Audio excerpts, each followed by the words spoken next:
உலக வரைபடத்துல ஒரு சிறிய புள்ளி போன்ற நாடுதான் இஸ்ரேல்.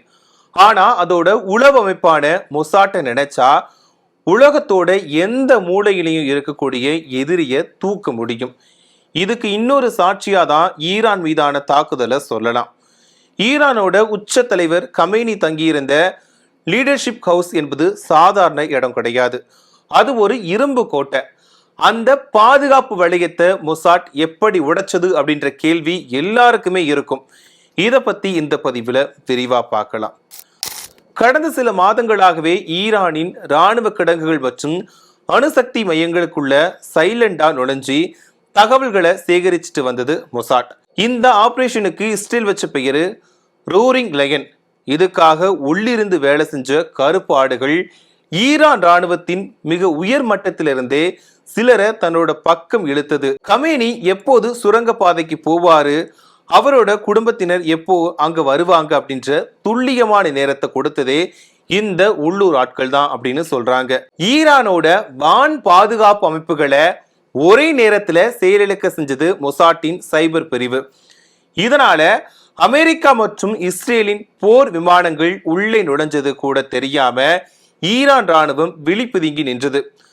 தாக்குதல் நடந்த சில நிமிஷங்கள்லயே மொசாட் தன்னோட அதிகாரப்பூர்வ டெலிகிராம் சேனல்ல ஈரானிய மக்களுக்கு ஒரு செய்தியை அனுப்பிச்சு, நாங்க உங்க பக்கம் இருக்கிறோம், அரசுக்கு எதிராக புரட்சி செய்யுங்க அப்படின்னு சொல்லியிருக்காங்க. இது ஈரானிய உளவுத்துறைய குழப்பத்துல ஆழ்த்துச்சு. கமினியோட இல்லத்துல ஜன்னல் வழியா பாய்ந்து செல்லும் அளவுக்கு துல்லியமான ஏவுகணைகளை மொசாட் வழிகாட்டுதலின்படி இஸ்ரேல் ஏவுச்சு. குறிப்பா கதிரியக்க கழிவுகள் அளிக்கக்கூடிய திறன் கொண்ட மேக்னெட்டிக் பாம் ரகசியங்களையும் மொசாட் ஏற்கனவே சோதிச்சிருந்தது. மொசாட்ல கிடோன் அப்படின்ற தனிப்பிரிவு இருக்கு. இதோட பொருள் ஈட்டி.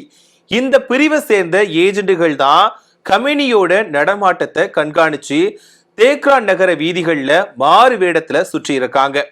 கடந்த 2020 ஈரான் அணு விஞ்ஞானி பக்ரிசாத்தேவ செயற்கைக்கோள் மூலம் இயக்கப்பட்ட இயந்திர துப்பாக்கியால மொசாட் தீர்த்து கட்டுச்சு அப்படிங்கிறது ஞாபகம் இருக்கலாம். அதே போன்ற ஒரு அதிநவீன தொழில்நுட்பத்தை தான் இப்பவும் பயன்படுத்தி இருக்காங்க.